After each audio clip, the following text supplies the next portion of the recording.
Cordial saludo para todos, bienvenidos. Vamos a proponer cuál podría ser el precio objetivo para Grupo Sura para los próximos 5 años, a propósito de la OPRA aprobada recientemente por la Superfinanciera.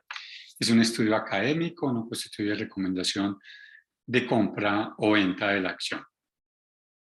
Estoy utilizando un logo antiguo, que me gustó la frase, asegúrate de vivir. Bien, al final nos veremos nuevamente. Antes de valorar cualquier empresa es muy importante hacer un análisis cualitativo del entorno económico, sectorial y los fundamentales de la empresa para poder valorarla, proyectar flujos, etc. Vamos acá a hacer una breve presentación de algunos aspectos cualitativos de la presentación corporativa de Grupo Sura a marzo 31, que es la más reciente que encontré en su página.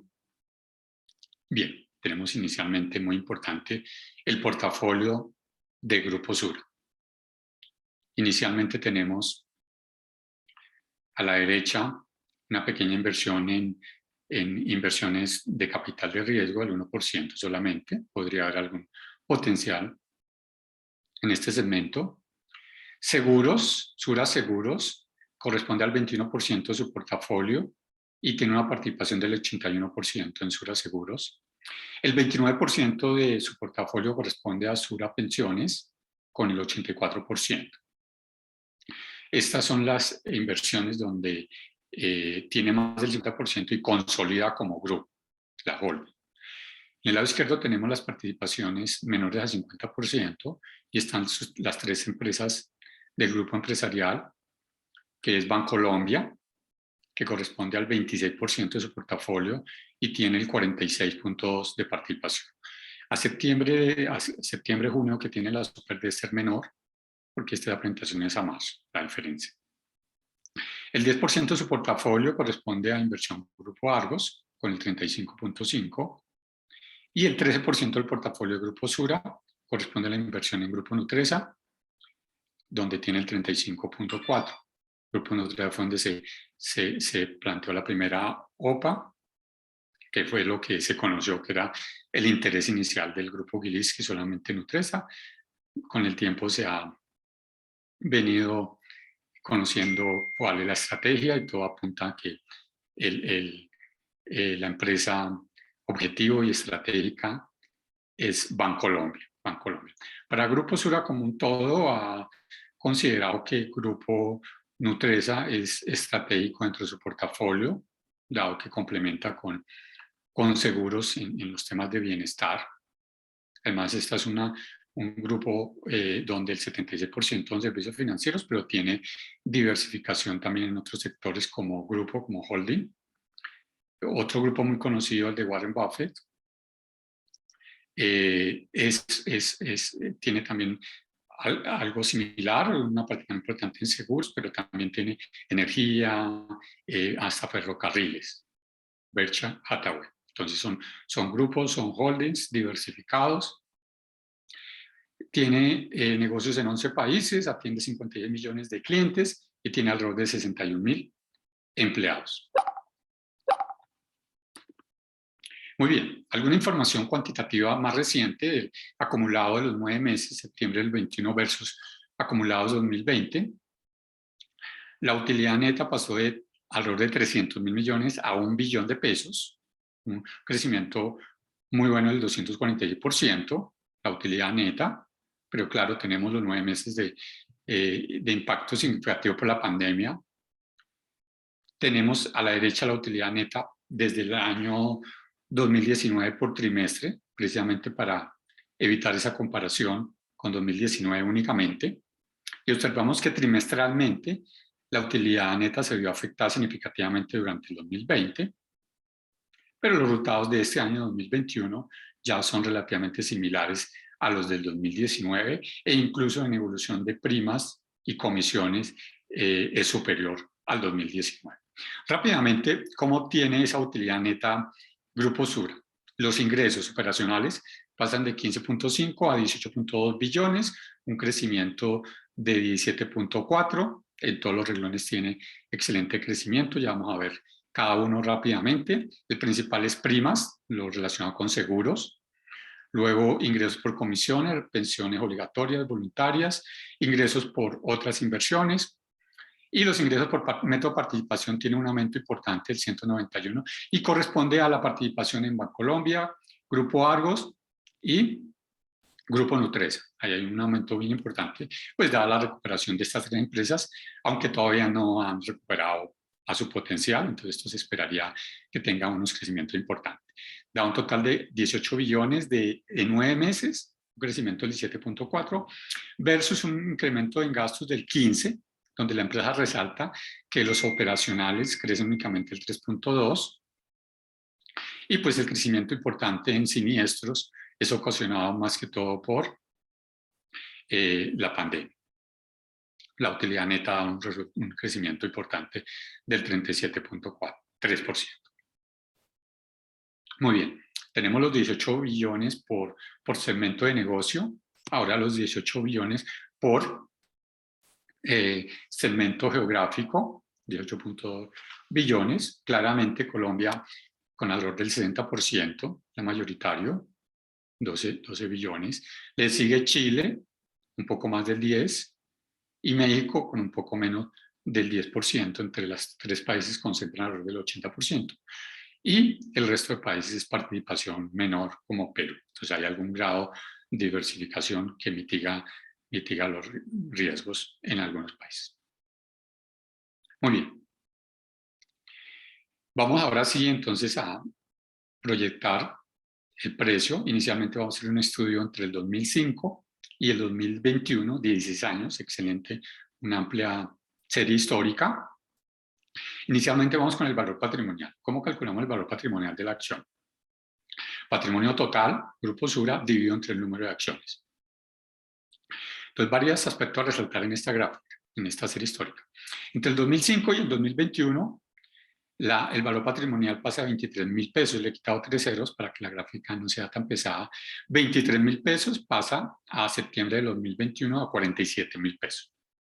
Eso da un crecimiento promedio anual alrededor del 4.5, moderado, pero al final del día está agregando crecimiento. Identificamos en esta serie histórica 4 ciclos económicos.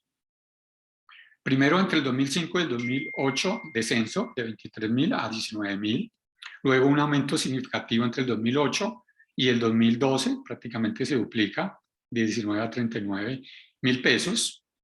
Y entre el 2011 y el 2016, esos años, hay una estabilidad que se mantiene entre 35.000 y 40.000 pesos el valor patrimonial. Ya analizamos luego el precio. Y a partir del 2017 comienza un crecimiento moderado pero sostenido, incluso durante el año 2020, la pandemia. Bien, eso es por el lado del valor patrimonial. Ahora el precio. El precio, vemos una alta correlación entre el 2005 y el 2017, estadísticamente a 0.9, el máximo es 1, alta correlación.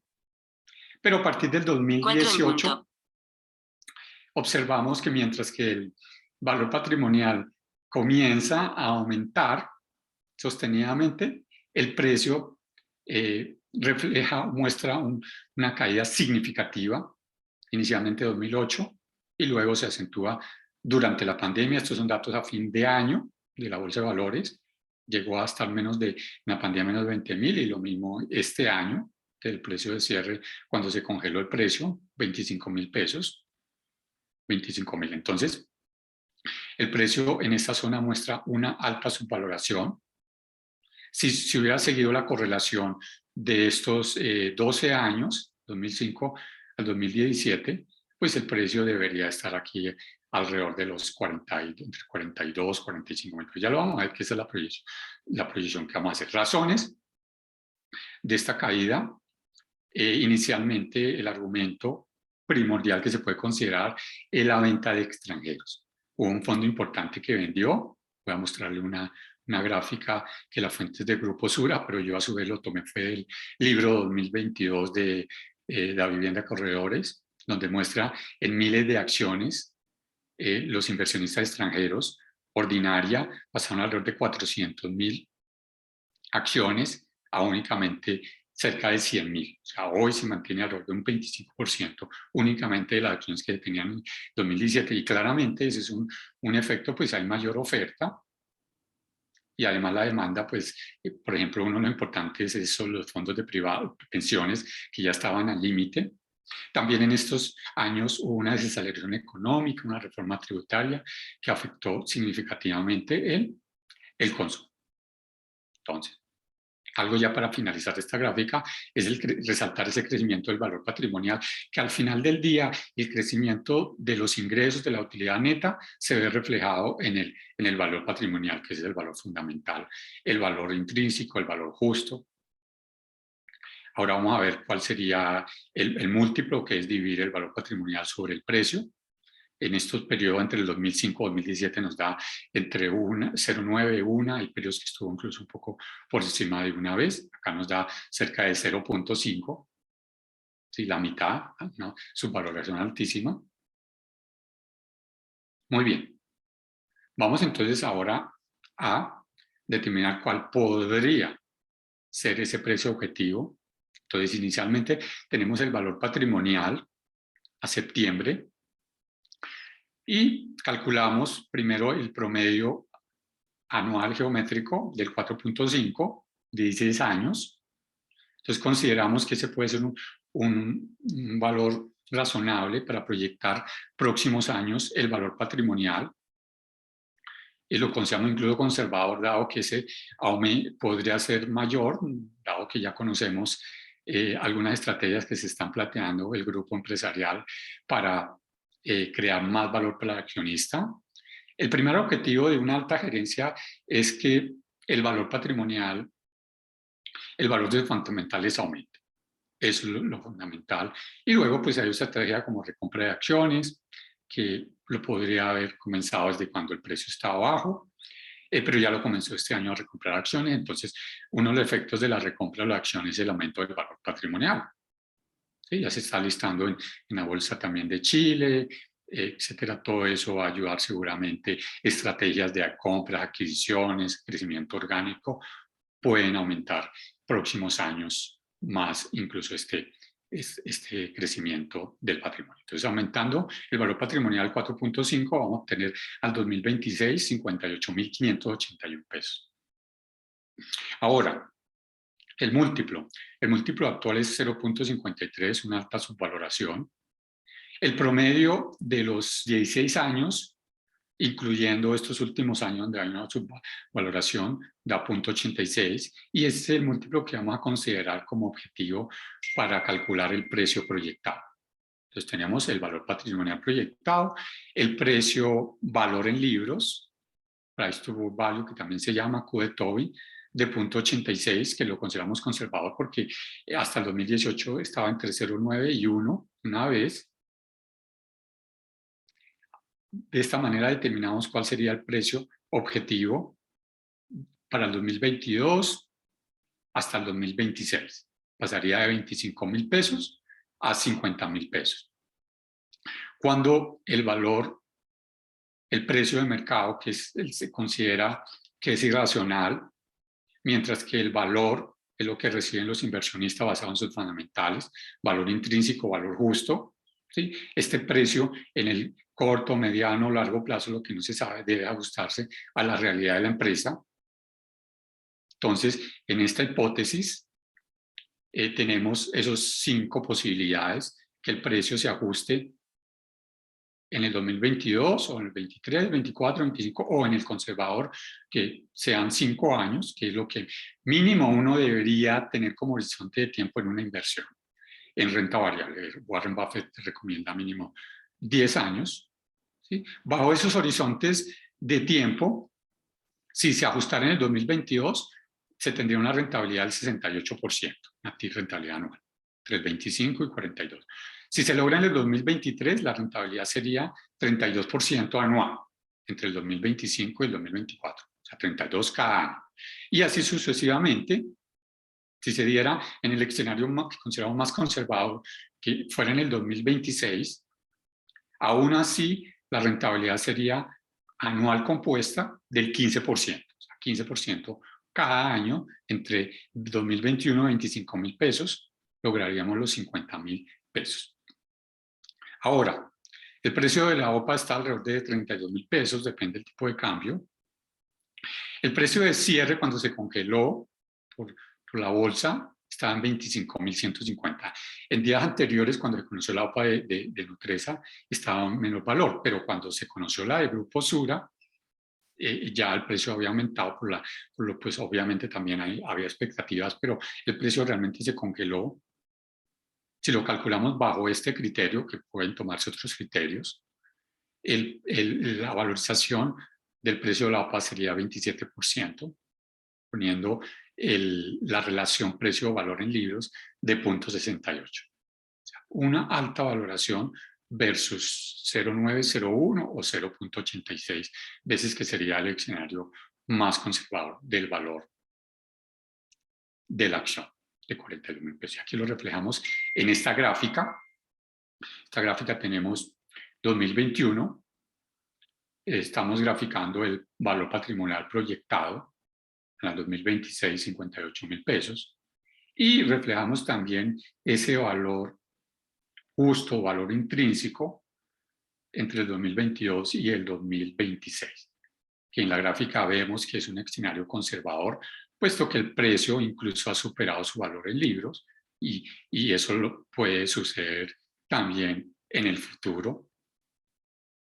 Entonces, aquí el grado de incertidumbre es cuando este valor de precio de mercado se ajusta a la realidad, que podría ser a corto, mediano o un poco más de plazo, pero acá en el riesgo de 25.000, a que ya tenga una mayor caída, ese riesgo es mínimo, mientras que hay un amplio potencial de crecimiento.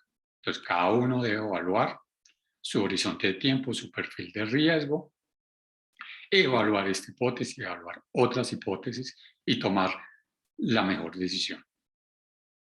He querido finalmente, para pues tener un parámetro de comparación con la OPA más reciente, creo que es la de ENCA, que no se dio. Entonces tengo la gráfica que pasó antes, que pasó después. Tenemos noviembre de 2020, cuando se lanzó la OPA, el precio estaba en 7 pesos. Últimos 10 años ha estado también desde el 2007, incluso entre 7 y 15 pesos la acción. Y el precio de la OPA fue de 10 pesos. 10 pesos, y como todos saben, la OPA pues no se dio porque el precio ofertado pues todavía mostraba una alta subvaloración. No hubo la suficiente venta a los que querían comprar. Pero el precio del mercado, el precio no retrocedió a los 7, todo lo contrario, aumentó en forma importante hasta los 15 pesos, hubo una pequeña corrección, y ya este año pues ha tenido un incremento significativo, ha sido las acciones que más creció, pero también hay que reconocer que los resultados de este año a septiembre han sido muy buenos de ENCA, que hay una corrección, también hay una sobrereacción, pero ese podría ser un parámetro, repito, de guía, discusión, que puede pasar en una OPA cuando, por ejemplo, no se da y el mercado reconoce que sí hay un valor de subvaloración alto y un potencial de crecimiento. Riesgos hay muchos importantes que hay que considerar, además de los personales, de perfil de riesgo, horizonte de tiempo, la incertidumbre en los mercados, en términos básicamente relacionados con inflación, con incrementos de tasas, que eso puede también afectar las perspectivas de crecimiento económico, que son buenas a nivel mediano plazo, pero pueden haber impactos. Particularmente en Colombia vamos a tener elecciones próximo año, políticas, y ahí puede haber un riesgo, una volatilidad. En pensiones, obviamente hay riesgos regulatorios, reformas en todos los países. En Chile ya ha habido algún impacto, en Perú, aunque es menor, pero eso siempre es un riesgo. Y en seguros también la siniestralidad, el impacto que ha tenido la pandemia. Dejo una frase de un gran inversionista, que es Peter Lynch, junto con Warren Buffett, son los mentores acerca de la filosofía de inversión en valor. Entonces, para que se tomen el tiempo, qué bueno que se ha ampliado el plazo para tomar la decisión de venta en el caso de Nutresa, que se tome una decisión bien informado, con suficiente ilustración de todos los lados. Cuando se vende por desesperación, siempre se vende barato. Nos dice Peter Lynch, uno de los grandes libros que él tiene. Muy bien, muchas gracias por la atención, agradezco los comentarios, espero que sea útil y que se tome la mejor decisión para todos. Muchas gracias por la atención.